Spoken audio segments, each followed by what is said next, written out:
military families started complaining about their water. A lot has happened since then, but they still can't drink or use their tap water. Congressman Kahele joins us now live in studio. Congressman, thanks for joining us. Hello, Kakayaka. Thanks for having me. Okay, so the U.S. Navy is now saying that they're going to fight this to some degree.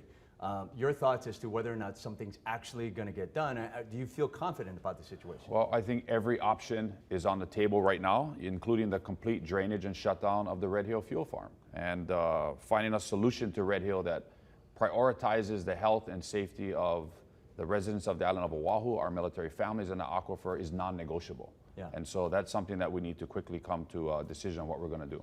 The phrasing from U.S. officials, though, it's kind of strange, right? Saying, okay, this is not an order, we're going to take this as a request. I mean, do you feel like they're really taking this seriously? Well, the federal government has in the past passed federal laws that require underground fuel storage tanks where the United States and the federal government has to comply with local and state rules and laws, in this case through the Department of Health. So I think this is probably going the legal route. I would hope that it didn't have to go there.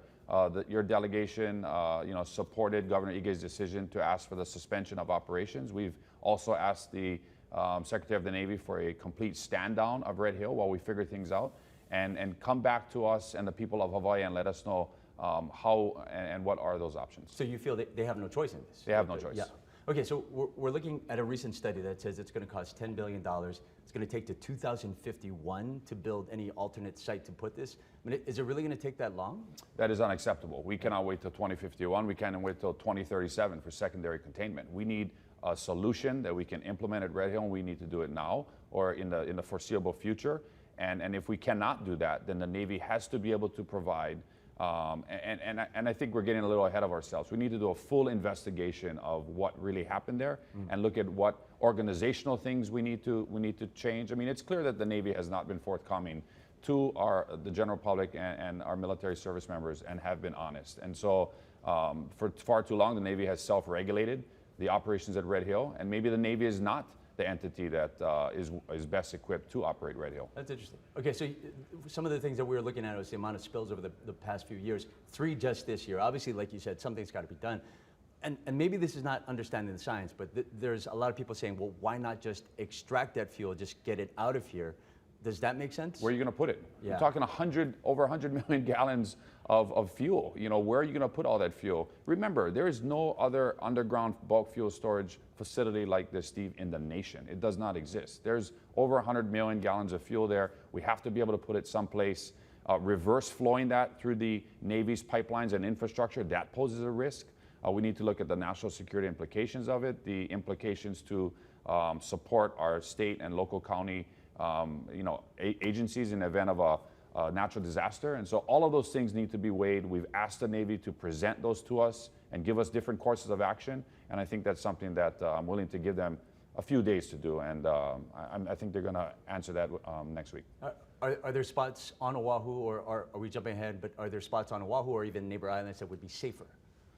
There is no place right now from a strategic and a cyber and a hardened location than Red Hill. Okay. But none of those things come at the expense of our precious water aquifer.